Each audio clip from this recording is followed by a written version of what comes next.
Hi everyone, welcome to Unbeaten, Men's Stories with Dean and Tim.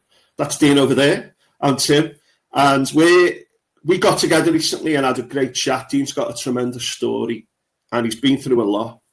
And he set up an organisation and a brand called Unbeaten. And this podcast is not just aimed at men, it's aimed at everyone. But just coming from a male perspective, it's an inclusive male perspective. That doesn't mean we think, women can't come on or this got on to women. We're just focusing on the kind of things that men may experience and to share those, particularly because we're both men. So, Dean, how are you today? Yes, great. Thank you very much for having me. Pleasure to be here. Looking forward to having a bit of a discussion about helping and save as many people as we can. So, Dean, you are the founder of Unbeaten and you are a mental health advocate. I also am someone who's into podcasting and wants to raise awareness of mental health. We had a chat recently about doing a podcast for men, focusing on mental health and resilience and things like that.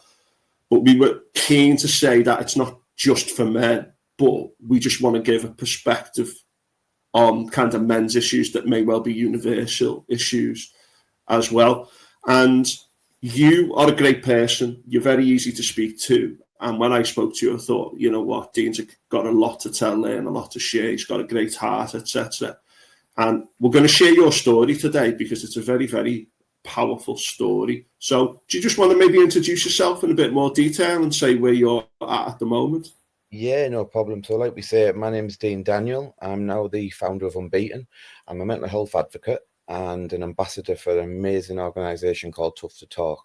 I got to my point where I am now through the story and the journey that I'm about to tell you.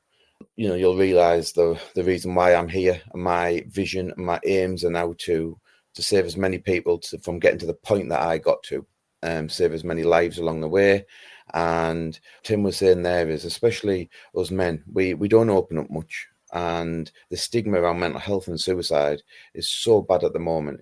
There's such a negative thought around it. And my aim is to break that stigma and show that both male and female, that mental health isn't something that's to be frowned upon. It isn't something that, as a criminal act in terms of attempting your life, talking about suicide and opening up. And that's my aim now, to save as many lives as I can. That's great. And I think for me, myself, since about the age of 29, I'm now 48. I've been on a bit of a personal journey to get this stuff out in the open, because before I was 29, I felt there was a real taboo about these kind of things. There still is, but it is a lot better. And yes. I think we need to talk about and share and get structures in place to help people. And to just say to people, you're not alone and there are other people out there who can help you. Yeah, definitely. And just share and talk to people, particularly men. I think they find it really tough, don't they? Well, I go around now and the events I do and my talks and my podcasts like this amazing podcast now is I open up everything. I show my vulnerability. I show literally laying all my cards on the table in the hope that someone can look at me and relate to me and think, do you know what? He can do it, and he can open up, he can explain his emotions. And that means that that's okay for me to do. And especially us blokes, we do bottle it up. If people look at, someone who's crying on the TV or in the street, people look and think, oh, he's weak. There's such a real bad stigma around it when there shouldn't be, because emotions are totally normal, whether you're male or female. And it's just to get that, it's to break that cycle, isn't it? And like you said, you've struggled with that side of it since a certain age, and there's so many people out there that are the same, who do need to realize that we aren't alone. And I truly believe that we come together and we unite as one, it's more powerful, and people can relate to it a lot more. And that's our aim, isn't it now, Tim? Yeah, absolutely. Just to get that out there and to talk about it. And I think I was listening to some guy the other day, just very briefly, talking about anxiety and why anxiety is important in the human experience through evolution and that. And he said, to be honest with you, he said, if you're not experiencing anxiety, there must be something wrong with you. Analysing emotions and processing them and being able to go, okay, I'm experiencing that. Why? It's about basically managing things better and understanding things better. And I think that's what we're going to look at today. But your story is unbelievable. And there was a guy, I was a Hope Street in Ormskirk, which is a great CIC, community interest company. We both know Sheila from there. And you gave a talk, and there was a guy in there who's really been in difficult times recently. And I remember him saying at the end of your talk, if Dean can get through this, then I can get through what I'm going through right now. So we're going to start with your story, which is very, very profound. Obviously, we're talking about things like suicide and suicide attempts, and we'll put that in the notes, and we'll always do a little disclaimer at the start. So where do you want to start with your story then? I'll put a little bit of a backstory to it first, and then I'll just roll into it from there. So from the age of 7 all the way up till the age of 18, I was an athlete, a 200-meter runner. And I got to the point where I was running for both club and country. I was living my childhood dream. Absolutely loved what I was doing.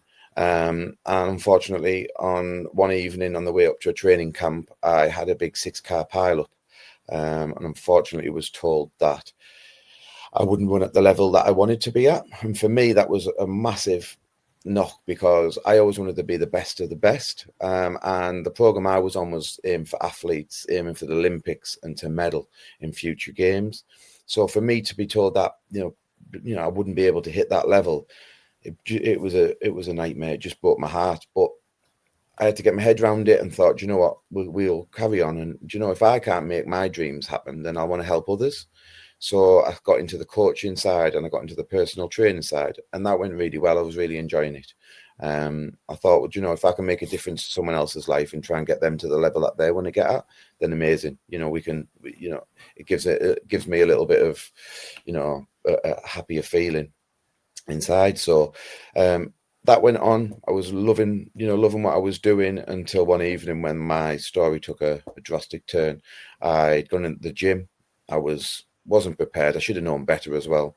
I was too tired. I hadn't eaten, and I was lifting just too heavy, silly weights. And during the session, I felt a little pop in my lower spine, and I thought, what was that? Basically, the session had to be cut short. I was in agonizing pain, and I ended up going into the hospital. That was when my first surgery took place. I went in and had the first spinal surgery, and I was told that everything would be fine after this.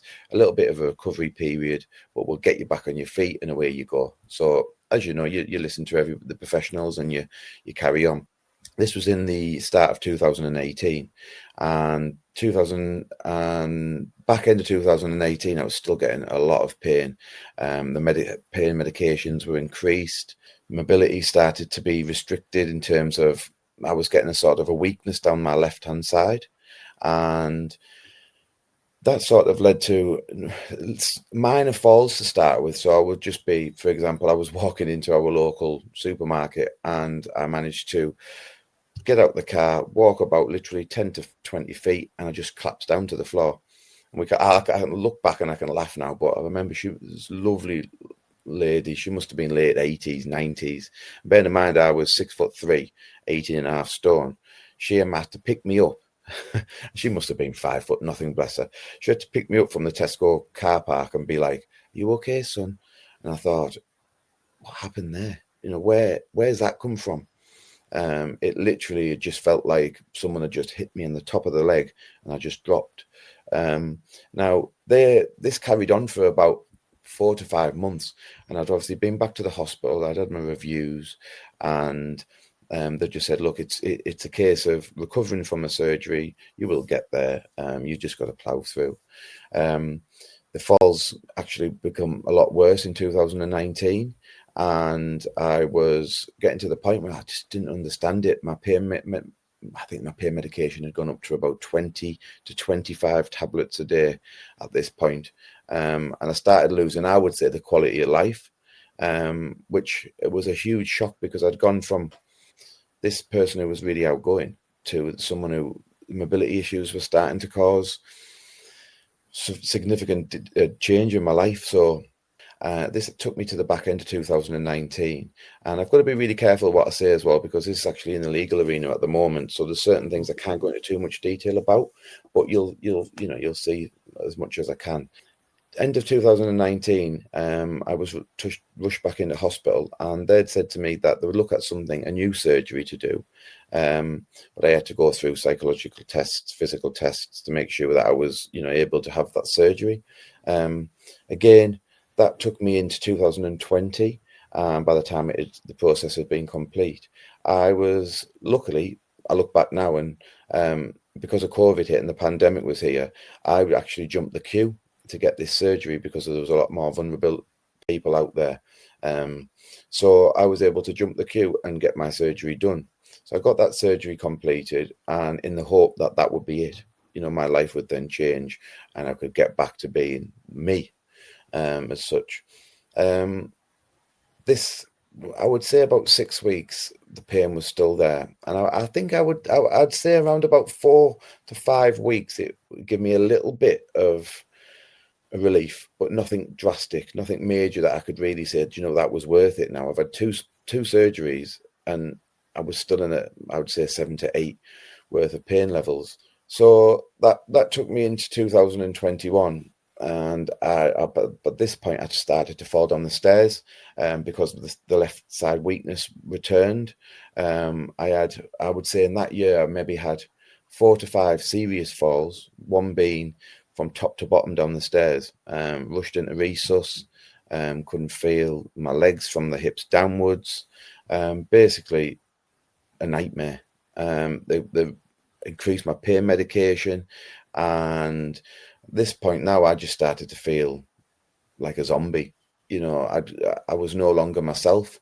But I carried on, and I thought, we keep fighting. We've got to go out. I'm listening to the professionals. We've got to keep fighting. We've got to keep moving forward. I can look back now, and there's a number of hospital admissions which, I've had, where I went into hospital and I was basically bloated up. My stomach had all bloated up. I hadn't been to the toilet for about 12 to 14 hours. I was rushed in with delirium. I'd found out that I was actually holding my urine in when they withdrew by a catheter. I had over 2 litres of urine stuck in me, so you can imagine there was delirium there. There was confusion. It was just some horrible times. I've had issues with collapsed lungs, just through basically going from this outgoing, fit type of guy to being a lot of time in bed and spending a lot of time, how I would say, doing nothing. So, and obviously medication pain, playing a big part of that. In 2022, I got rushed into hospital. I'd fell down the stairs quite significantly backwards, and I got rushed in. I was in hospital for 6 weeks, and they would inform me that I was going to have another spinal surgery. And at this point, I'm thinking, another surgery?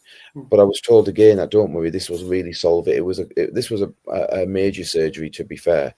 But they said that we will do it, and we will, again, this will change your life. It'll take you back to where you were, you were previous. So again, you listen to professionals and you go with it. But whilst I was in that hospital admission, this was the first time that I'd actually encountered anything to do with mental health. So I've never really looked at mental health as something that would hit me. I'd been living my life all the way through to the age where I'd had the accident, but then I'd picked up and I'd realized that, there's more to life. We can help others. We can carry on going. So I never really experienced anything to do with mental health. And it really hit me when I was in the hospital, because I was actually laid in a hospital bed, and I remember laying there with a great bunch of gentlemen around me and thinking, what is this? Life is just not for me. I'm laying in this hospital bed and I can't hardly move. I'm getting inundated with medication. And I actually looked out the window, and we were on the 7th floor of the hospital. And I actually thought to myself, the first time, which was the first alarm that I'd actually heard, I looked out the window and I thought, if I could get out of this bed, I would jump out that window now. I just had enough. I just thought to myself, this is life, just isn't the life that I was hoping for. But knowing at the time that I couldn't really get up out of bed. There was one occasion on one of the mornings where the nurses had to pick me up, put me in a wheelchair and wheel me off to have the shower and the toilet and whatnot. And I remember looking up at the window. There was a window sort of ajar. And I remember looking and thinking, I might try and shimmy myself up that and just get myself out. I never said anything to anyone, and I just sort of started to get some really dark thoughts, and I thought, something doesn't seem right. So I dropped a little message to my wife just to say, look, I don't feel too good. I'm starting to feel really low, really some horrible thoughts coming. And I basically told her that. I said, if I could get out of this window, I would jump. So as you can imagine, she contacted the hospital, informed them of, the messages that she'd received, and they came in and supported me as what they could. But that was the point where I actually thought, is this a point where people talk about their mental health? And for me, I was a bloke, and I was a person who didn't want to believe that I wasn't coping. I didn't want to show my emotions to the world. And I just kept thinking, well, I'll get this next surgery completed, and hopefully from that point we can move forward again. I've been told this a number of times, but I kept the positivity going, and I kept going. So I came out of the hospital after 7 weeks in hospital and a surgery completed, and with the hope and the aim that would be it. We would carry on. That was a real changing point in terms of pain. The pain just accelerated from there. And I kept thinking, something doesn't seem right here. Something doesn't feel right. I should be getting better. But I was told on the hospital reviews and any hospital visits that I needed to do that this was normal. I've now had 3 spinal surgeries. You've got to appreciate it. You're in your 30s. You've had a lot of work done to your spine with metal work put in. I've had a computer built in, which was a spinal stimulator I had previously. Other bits of metal work and spine chipped away at. So you listen to the professionals, and you go with it. The remaining of 2022 was just a recovery and took me into 2023. I'll be honest, the pain increased, medications were still increased, but I was still told, don't worry about it. You'll recover. You'll get there. It's going to take time. I was actually told that due to the nerve complications and whatnot, then it can actually take you up to 2 years for it to all start to heal and see a benefit. So I said, right, okay, so I'll carry on. But deep down, I was hurting. I was sinking into a low place because I wasn't able to work.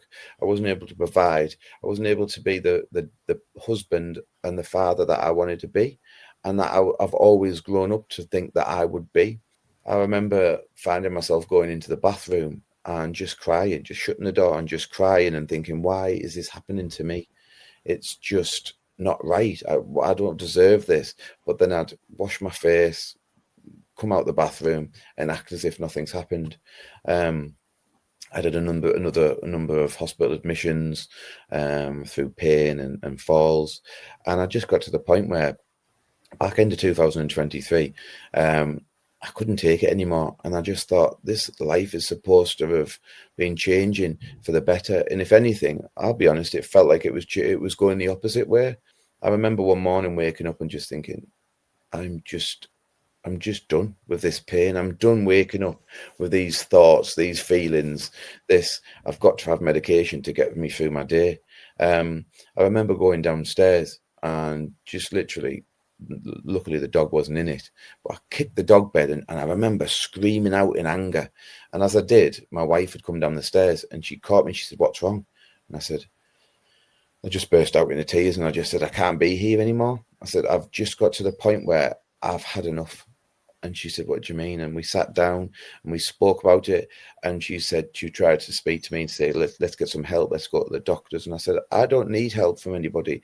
Nobody can help me because this pain I'm going through is my pain and this is my battle. No one can help. As you can imagine, she taught me round and she said, please just go to the doctors. Let's just go to the doctors and speak to them. So, I didn't want to upset her anymore. So I went to the doctors. We had a good conversation with the doctors, and he referred me straight to the crisis team.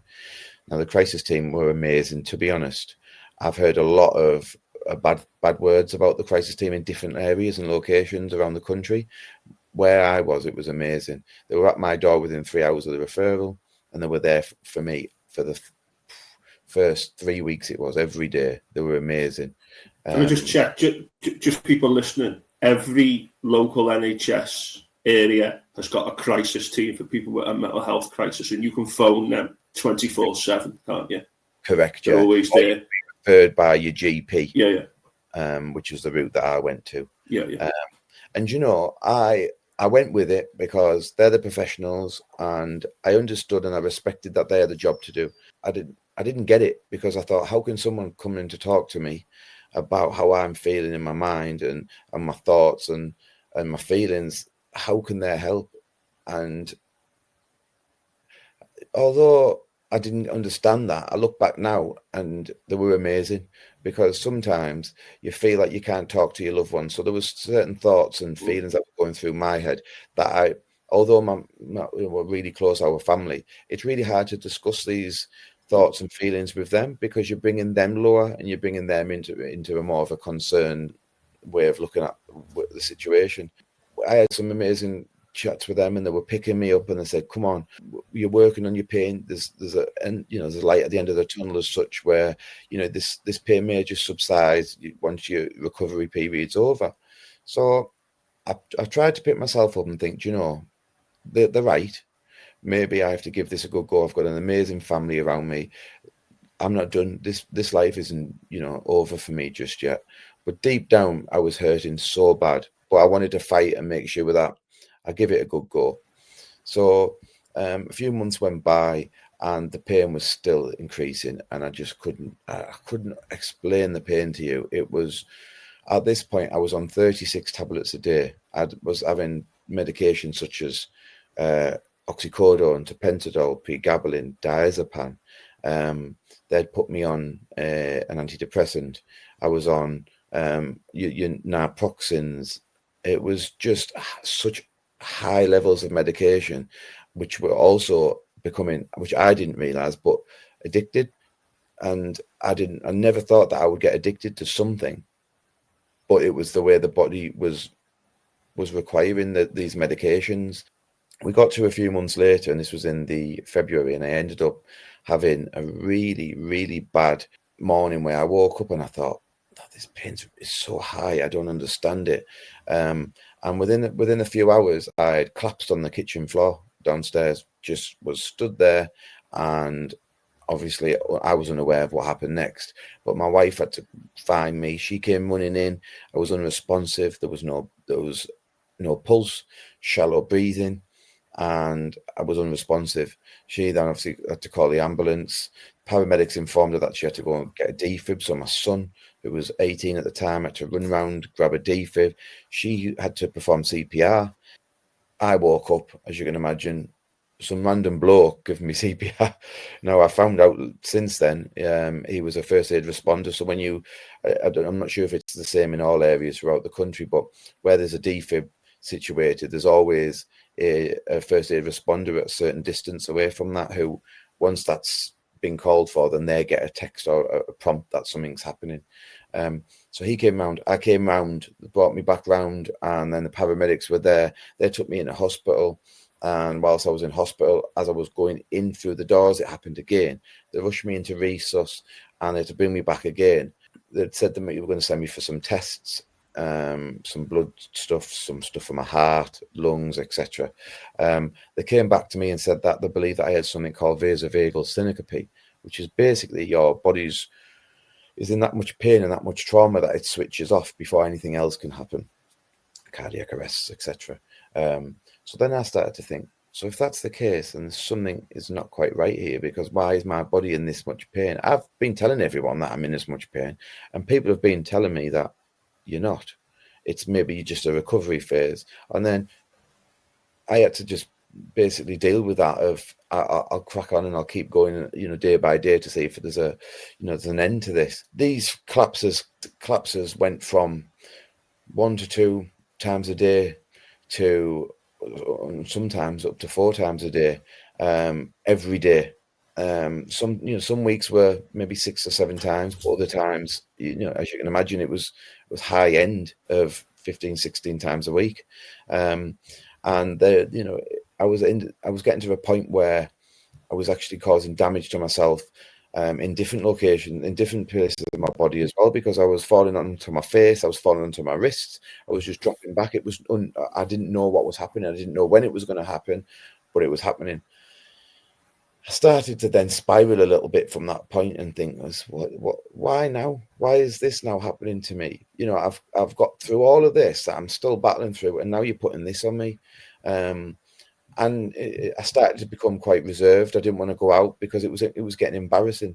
I was getting to the point where people, my friends, and even family who, you know, didn't understand, you know, how I was feeling thoroughly, because I didn't want to explain everything, were saying, well, why aren't you coming out? Why aren't you doing things? And I said, I don't want to. And deep down, it was because I was embarrassed that I might have been sat in a restaurant and I would collapse, and, you know, so that really started to affect my mental health again. And I started to spiral quite quick. There was one morning I woke up, I went and sat in the bathroom, and I just cried and cried. And I thought, I don't think I can take much more of this. My son's birthday was coming up. It was his 18th, and we'd promised to take him away.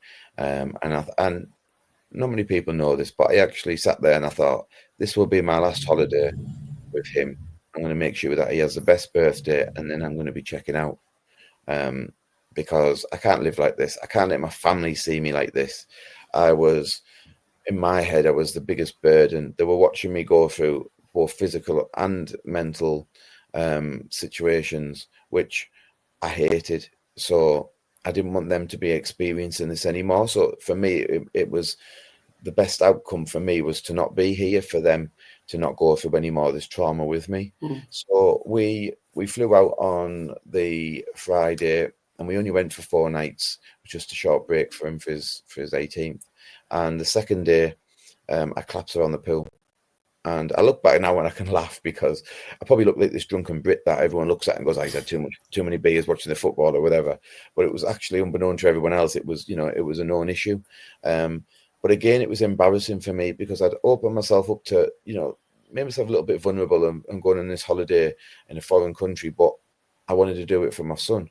But now I woke up with a load of people around me around this pool in a foreign country, and everyone's saying that he doesn't look too well. He's not a well guy. So the rest of that day was spent in bed, and the next day was his birthday. So I made a point of getting up and fighting through. And we were flying home the next day. And the day we checked out, and we basically went to a friend's restaurant that we've got before we waited for the bus and whatnot to take us to the airport. And I didn't feel well at all. The pain was really bad. I'd taken a lot of pain medication, and I knew that I still wasn't in a good place, but I just needed to get this final day out of the way and get home. We sat having something to eat, and I stood up and said to my wife, I do not feel, I don't remember anything else. I woke up to the whole restaurant around me, paramedics there was lifeguards from the pool that was attached to the restaurant, and my daughter screaming, has daddy gone to heaven, has daddy gone to heaven? Now they were saying he's got no pulse, we've got no response from him, and I'm trying to say I'm here, and I blacked out. I woke up in intensive care in a Spanish hospital thinking, oh no, what now? What is going on? It was white, it was bright, and there was just screaming, shouting. It was just one of the worst experiences you can imagine. I laid there for about 40 minutes, not knowing what was happening. There was no one was coming into the room. There was no family around me. I was panicking because I'm thinking I'm supposed to be flying home in 2 hours. What's happening with my family? How are we going to get home? And they basically came in and explained that, you know, they had to go through insurance policies and details before they can actually do any type of work and treatment on you.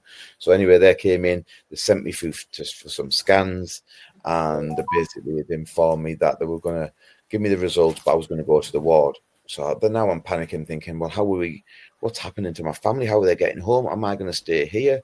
I'm going to miss the flight. It was just awful.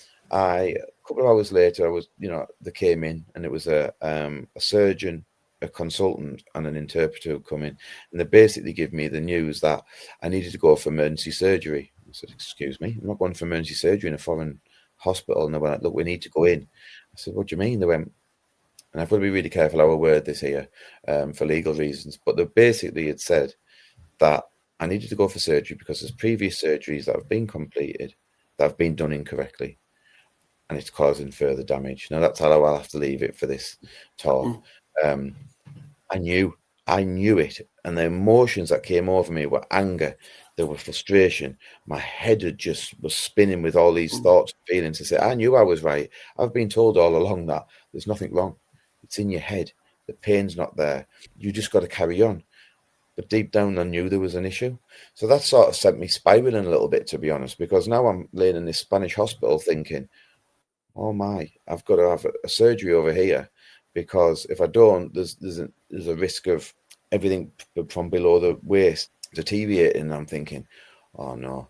So we managed to get in touch with, we had to have another surgery at home prior. I've not mentioned too much about my medical stuff, but I had to get in touch with the surgeon at home who had done a previous surgery for me, and to ask him to check the scans and whatnot, because I wanted, confirmation that, these aren't just trying to get some surgery out of me through the insurance and whatnot. Anyway, they came back and confirmed, yeah, it's actually correct that there's an issue and it needs to be resolved as soon as possible. So I had to go and do that, and I stayed in hospital for another 3 weeks. I was then flown home via air ambulance over to the hospital back in the UK, where I spent another 5 weeks in hospital to complete the second part of the surgery that they needed to do, which they had to do at the UK. To then be told at the last week that they were not going to do the surgery. The surgery was too much of a high risk, and I was basically going to be left. So that for me was a little bit of a concern, because I was thinking, what am I going to do now? And I remember turning myself in bed on the other side, pulling the curtains round and just crying and thinking, this is it for me. I've tried it. I've tried and this world just keeps throwing everything at me, and I can't take much more. I'd left the hospital, my wife, being the amazing lady she is, was pushed for private surgery, because the surgeon said he could do it, but it would be really complex and, as you can imagine, really expensive. We had to beg, borrow and steal from wherever we could. We had to remortgage the house. We had to run cards up. Friends and family helped out, which was absolutely amazing. But for me, it was sending me into a deeper and darker place, because now I was causing so much financial strain on my family that it was too much. It was just too much. Now, I had to go with it because I didn't want to argue with the missus. So I had to get the surgery done. So I went and had another surgery done in the hope of, again, this was about the 8th spinal surgery at this point, in the hope that this was now going to change, and this was then going to give me that life that I'd seeked for. So I did the surgery, but in the back of my mind, it was, how much stress and how much pressure am I putting now on my family? I wasn't being the husband or the dad I wanted to be. I was now causing financial strain on the family. I'd lost about 5 stone of muscle. I was turning into just an absolute shell of my previous self, and I hated myself. I hated looking at myself. I hated everything about what my life was becoming. I come out of hospital, and the pain, as you can appreciate, another spinal surgery, and this one was like a hell of a surgery. I came out, and I tried, but I just had enough. Honestly, Tim, I just got to the point where I couldn't take it anymore. A couple of weeks later, I was hoping that the pain would have subsided a little bit, but it hadn't. It had actually just stayed the same. So I couldn't take it. I remember waking up, getting in the shower, getting ready, and then we've got a sort of a balcony roof on the back of our house. It's not a balcony as such, but it's just a roof area. My wife found me outside on there at the end of it. She walked past the window and she must have seen me outside. She ran in, grabbed me, said, "What are you doing?" And I was at the point where I was about to jump, and she pulled me in. She was crying. She said, "Please don't do it." We dragged me in. I said, "I've just had enough. I can't take this pain, this suffering, this life anymore. I'm a burden. I'm useless. I'm worthless. I need to just go." She called the crisis team again. The crisis team were here. They did some work with me. But I'll be honest, at that point, I was done. I was ready to check out. They wanted to support me as they did previously. And again, I cooperated because I wanted to show willing, and I knew that they had the jobs and I respected what they were trying to do. But I was just at a point where I never ever thought that I would be, and never thought I'd get to a low of really not wanting to be here. I was vividly thinking at this point of how I was going to do it, what I was going to do. it spiraled from that, the little thoughts that we all may get through some point in life, to spiraling down to that next level to how was I going to do it, and visualizing myself doing it. And I knew then I wasn't well, but I knew then that I needed to go, and I needed to leave this earth and leave the pain and suffering that I was causing all my family and friends. 2 weeks later, I'd had enough. That medication was just sending my mind and body into all sorts of trauma, and I just stopped it. I just stopped my meds. And one morning I said, I'm not doing it. I'm not doing this anymore. So I just stopped the medication. Now I look back now, and that was so silly, because the amount of pressure and risk really to your body and your heart and everything just to stop, especially opioids, is suicidal in another word as well. So, but I was just at the point where I just wanted to get off them, and if I was going to fight, then I didn't want to feel like a zombie whilst I was doing it. But as you can appreciate, that turned into withdrawals, that turned into sleep, that turned into hallucinations. Pain actually increased because of the withdrawals, and my thoughts went to a really low place, and a darkest place that I never thought that was ever possible for myself to get to. One of the days, my wife was sat next to me, and I'd had enough, Tim. I'd had enough, and I thought, it's my time. Today's the day. Now, before I say any more, obviously, this is talk of suicide now, so I won't go into too much detail about it, but I know it can trigger some people. I managed to wangle my wife going to make a cup of coffee. As she went downstairs, I packed all my medication up, put my coat on, and snuck out the house. There I went to get alcohol, more tablets, and I took myself up to a wooded area out the way and took the tablets and drank the alcohol, in the hope that I was going to end my life and put myself and everyone else out of this misery. And I thought that was it.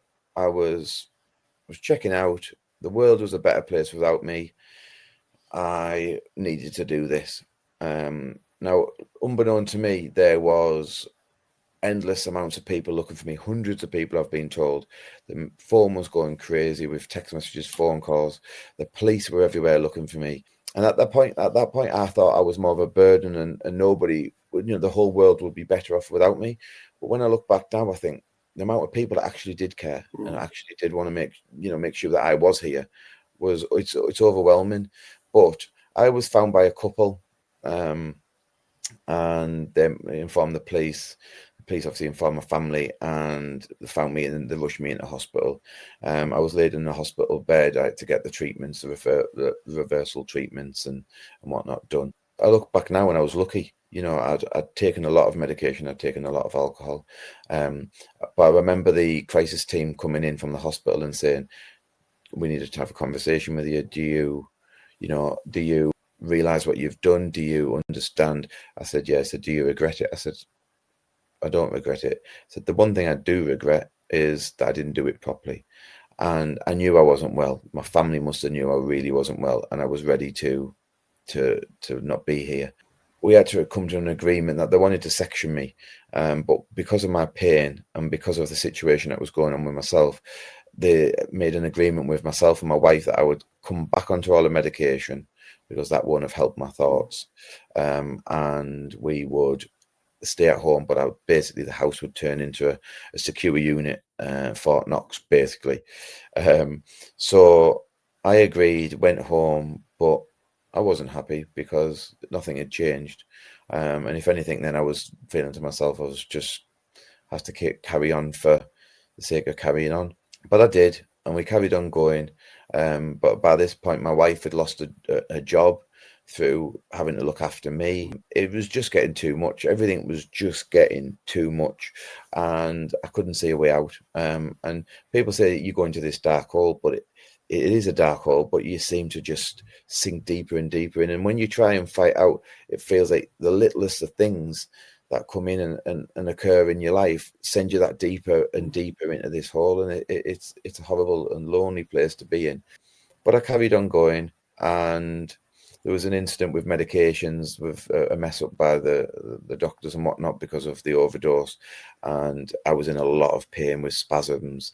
I ended up getting to the top of the stairs, and I spasmed and I fell top to bottom, ended up through the wall at the bottom of the stairs. As you can imagine, it was a right scene. The air ambulance were called, paramedics were called, and I was put on a spinal board, neck brace and everything, and things weren't looking great. Now, I can look back now and I can laugh, because my daughter came in, and she's an amazing little girl. She's only 9, and she came in, and the one thing that did make me smile and made me think I need to keep going for them is, so my daughter's autistic, and she came into the house, unfortunately, when the air ambulance was there, and they were putting me on. And as they were taking me out, she stepped over me and she looked into where the cupboard was, where the wall was, and she said to my wife, she calls her Lily, she said, Lily, she went, at least he didn't go all the way through. And I look back and I'm laid there on this spinal board thinking, live. But anyway, so they took me into hospital, and I was in hospital again for a period of time. But again, this was just sending my mind into all sorts of crazy places, and I didn't realize how bad and how poorly I actually was. I came home from hospital, and I was said that I would do a reduction plan on my medication, because I just needed to just get out of this feeling of just not being me and being a zombie. So it was agreed that we would do basically a controlled plan of stepping off certain medications, as you can appreciate, I couldn't come off, but certain ones that I didn't, that I felt that were making me a lot worse, I was trying to come down off. So that happened, and it just sent me spiraling again, to be honest. And the thoughts weren't going, the feelings weren't going, the pain wasn't going, and I just had enough. And I thought, this is enough now. Now, one of the windows was left ajar. I could see it, and it wasn't locked properly. And my wife had gone downstairs to make a drink or something to eat or something. And I looked at the window, and I remember thinking, this is my time.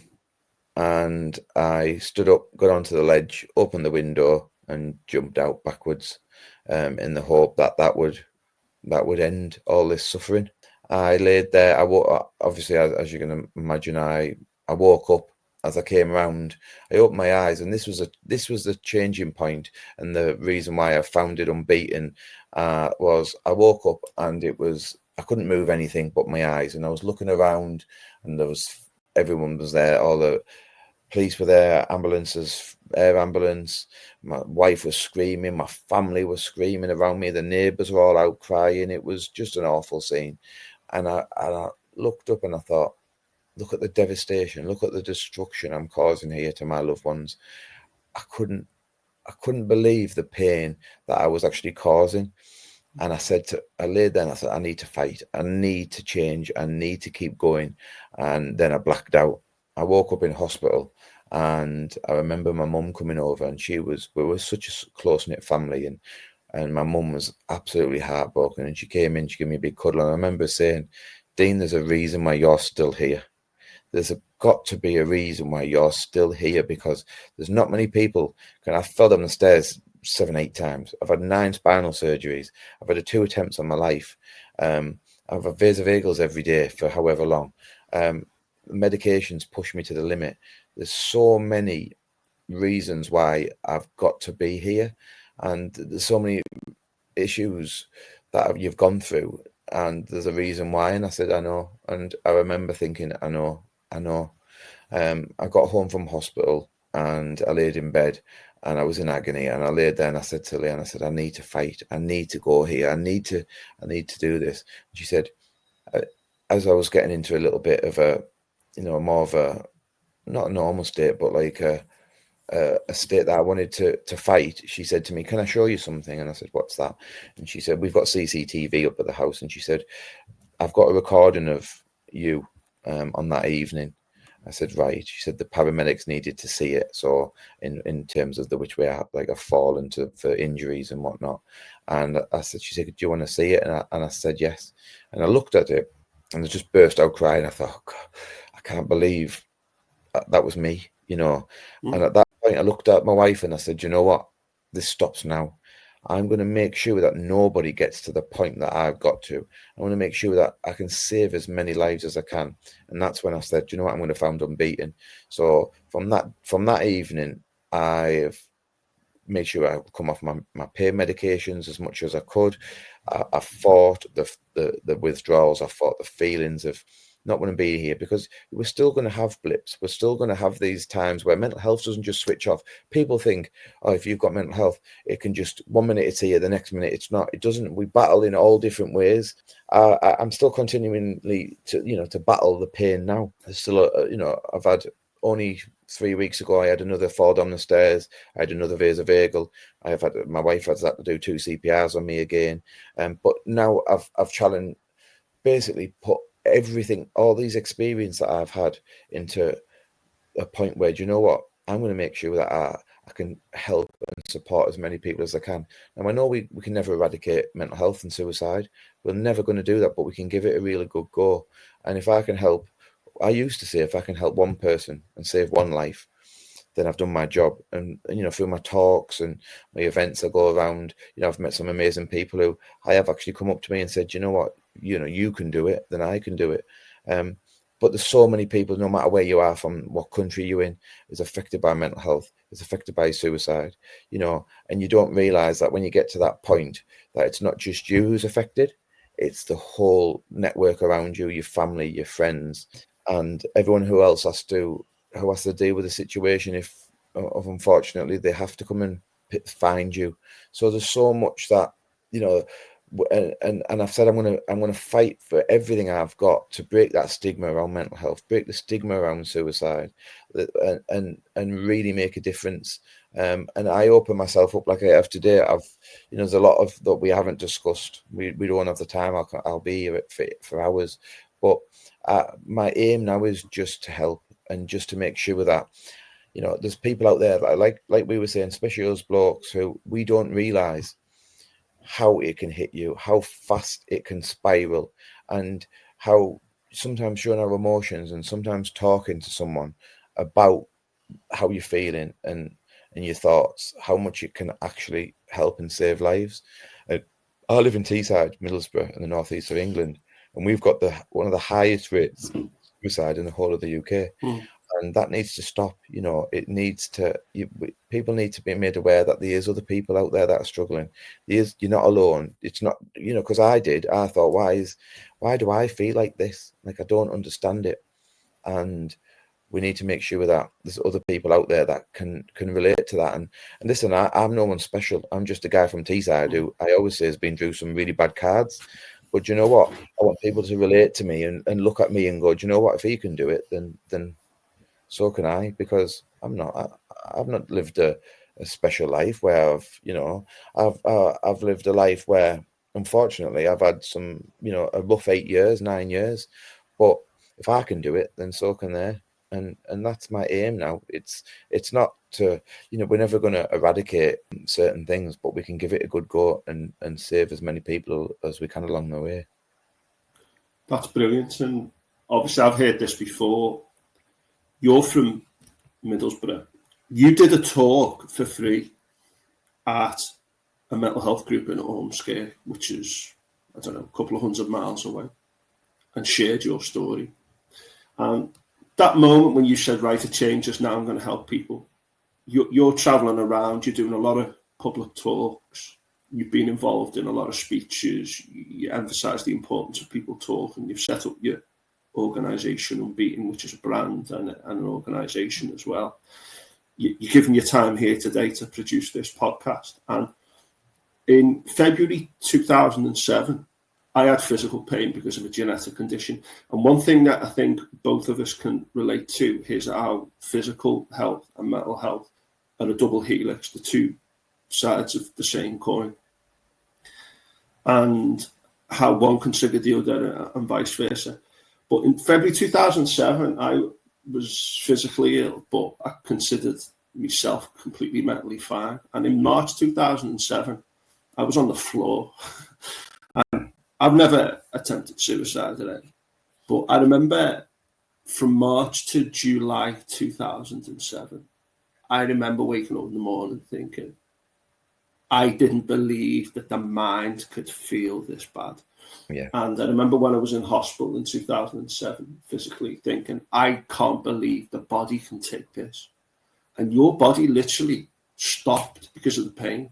And that's off the scale, what you've been through, and what kind of pressure that's put on your mind, on your life, and then of the lives of those around you. And your story is just such an inspiration of how to go beyond physical pain. It's just unspeakable what you've been through, that level of pain. And I think your mission is a very good one. And I think it's very important that we get this out there. I just want to say in the podcast notes, we'll put the website up for Unbeaten. We'll also put the Samaritans contact details in that you can phone 24/7. We'll put some information about crisis as well, but have people who you can talk to. I know a guy who said he does a podcast, another gentleman, and he says that he had a mate of his who said, if you get suicidal, I've got one thing for you to do, and that is to let me know first. Yeah. So this guy got a message and said, okay, do you know what to do? And he goes, yeah. He goes, right, you do it. I'm here for you. Just to have that little thing in place, and to just have someone around you can say, do you know what? I'm not feeling good. When you said that to your wife, when you can just say to someone, listen, I'm really not feeling good and I need some help. That is very, very important, isn't it? Exactly. And this is the thing. This is why I brought the clothing brand out with Unbeaten as well, because it gets people talking. So we've discussed this before. So us blokes, we're like this. We don't want to talk, and you know, especially about something so raw and so, you know, your emotions are so high. But I've got the clothing brand, and a guy the other day, funny enough, I was walking into my local shops, and he basically pulled me and tapped me on the shoulder and said, I love the top. What does that? What's it about? What does it mean? And I basically explained, you know, a brief version of my story and why I'm here and what I'm doing this for. And we ended up sitting in a Costa Coffee and sitting and having a coffee for an hour and discussing. And he opened up, and he's really struggling. He'd just come out the forces, and he's struggling to adapt to, you know, life outside of the forces.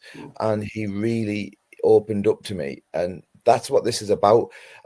It's. I always say, people say, oh, I love your clothing brand, and this is that. I said, it's not just a clothing brand. It's not just a brand. It's a movement, and it's the whole package. So if we can get people talking through a clothing brand, if we can get people talking through my talks throughout the UK or whatever else coming, I'm hoping to bring a book out. So I want people to realize that there's other ways that we can talk and we can communicate and we can open up. And like you said there, if people are feeling low and they are feeling vulnerable and having these awful thoughts, then there's a way that we can talk. Like I always say, I'm no professional. I've got to be careful of certain things that you can and can't say, but I'm always here if people want to speak to me. I can give you my views. You know, I had a guy who rang me up from Colorado last week, you know, and he just needed to speak to me. He'd seen one of my talks, and he was like, I just needed to speak to you.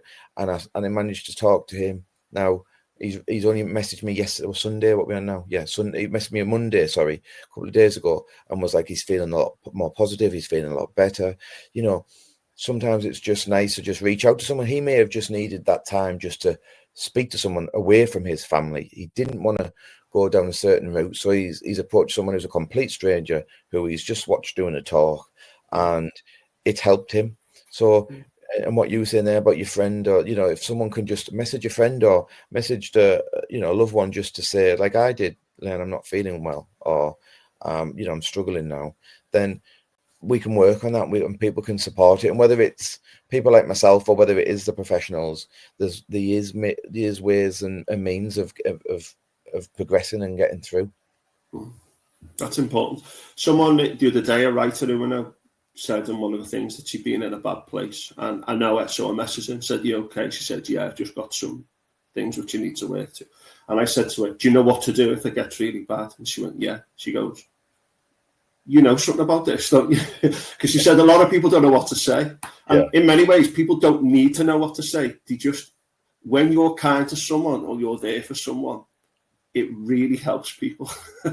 And I mean, I think the big message here is to be kind to yourself, be kind to others. And I saw a girl the other day wearing a top saying, and on the back it said, to the person walking behind me, you are very important. Yeah. And I thought, that's great, just for getting that dialogue out there. And it is a lot better. And I just think it's great what you do. And I think it's great to just raise the profile of these issues, because if you think about it, there's no more important thing than helping people. Definitely. Going through these kinds of crises, and to try and stop them happening, but also to support people and to be open and go, this could happen to you too, and here's what to do. It really can. It can happen. There's people out there that you don't think.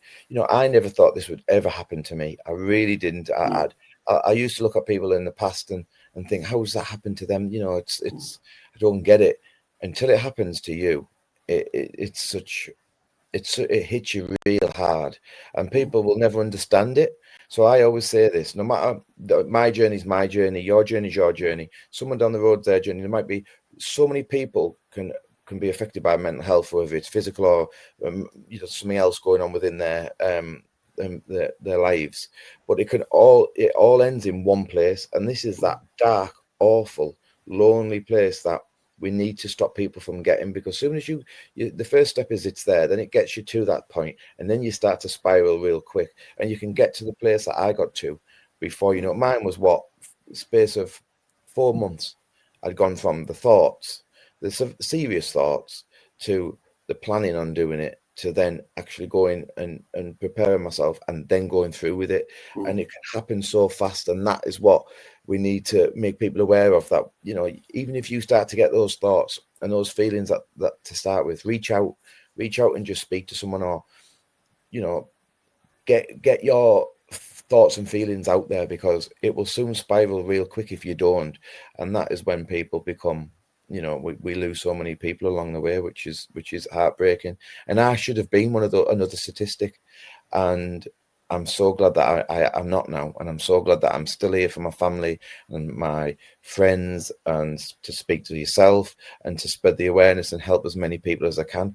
Because if I wasn't here, then I know there's so many people out there who are doing amazing work for this cause, but I truly mean it, that I really will make a difference.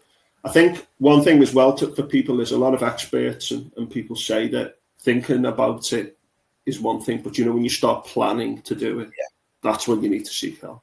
If people can have negative thoughts, and that's an important thing to say as well. So we're going to share the website details. We'll also share social media for yourself and Unbeaten, and we just want people to talk and to reach out to other people. And I think what you've told us today, I heard it 3 weeks ago. We met last week and we had a 2-hour discussion. I think we could have still been speaking. Still be there, yeah. And we said, because we'd spoken about podcasting before, because I did podcasts, and I thought, we've got to get this story out there, but we need to get a movement going as well. And there's a lot of good stuff happening, but we need to be part of the solution. And definitely. I think what you're doing is absolutely brilliant. Thank you so much. And like I say, there's so many people out there who are on the same journey, not mine's through pain and medical stuff, but so many people out there that are in a different situation, but still going through the same thoughts and feelings that I have been. And we just need to make them realize that, there is light at the end of the tunnel. It does get better. Don't get me wrong. It's tough, and you've got to fight. And that's why I say you've got to fight and stay unbeaten. We will remain unbeaten, because we can't let mental health and suicide win, but they need to realize that there's so many people out there that are in the same position, and there is help and there is support, and keep going and you will make it. Absolutely. Right, Dean, thank you very much for this. We want this to be the start of something, but your story today and your message, fantastic. Thanks everyone for listening. Please like and subscribe and share and get this message to people, particularly people who are going through a tough time, and particularly people who don't like speaking about it, men, female, whatever. So, Dean, thanks again, and have a great day, mate. Thank you very much. Take care. Cool.